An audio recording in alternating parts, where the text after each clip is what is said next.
I'm about to perform on the same stage as literal legends. Bing Crosby, Will Rogers, both the Blackstones for Magic Buff, senior and junior, Thurston. This one's gonna be cool.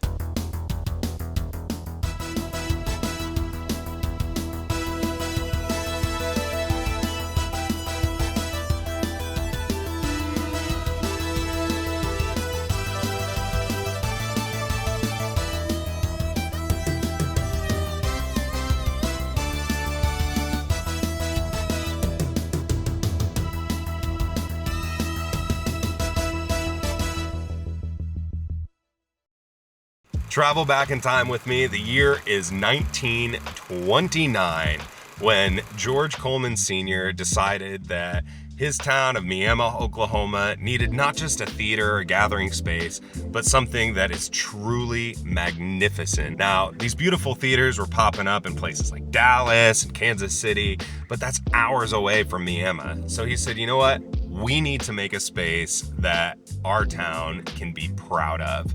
And he did just that. Opening just months before the Depression, it's one of the few theaters that has survived the Depression, the decline of vaudeville. It's never gone dark.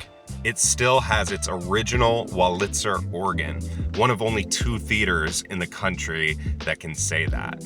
Now, this theater is just absolutely gorgeous. There's gold foil throughout the theater, hand-sculpted figures all over the place. It's got this massive chandelier, winding staircases, a true masterpiece. And somehow I'm able to perform there. It's wild.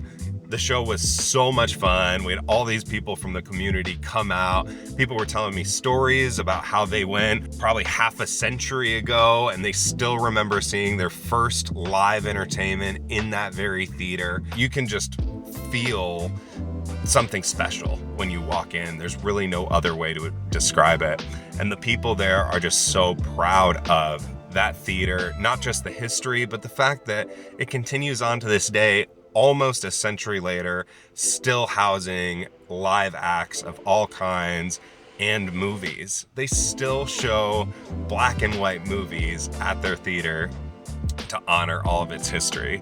It's absolutely incredible. Now, the show was so much fun. I knew I wanted to do something special for this, so I started to bring in some of the material that Brent Braun and I worked on just weeks ago.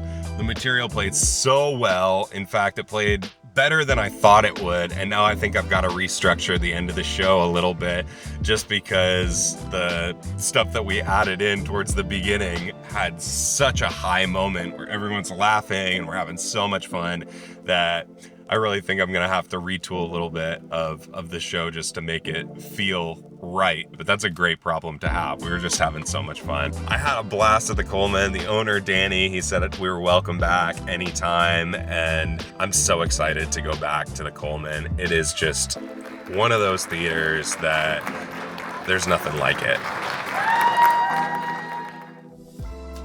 Our next stop is Melbourne, Arkansas. It used to be a movie theater, and about 10 years ago, it started renovations to become a live performance space. It was recently purchased by the university there, and they've put in millions of dollars to renovate this space to house live performances. And I'm gonna be the kickoff event for this theater.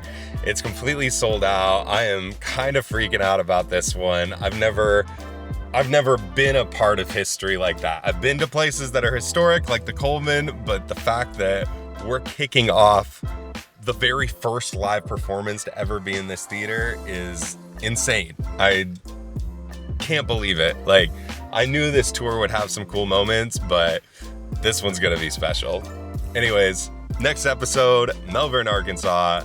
I'm so excited. We'll see you there.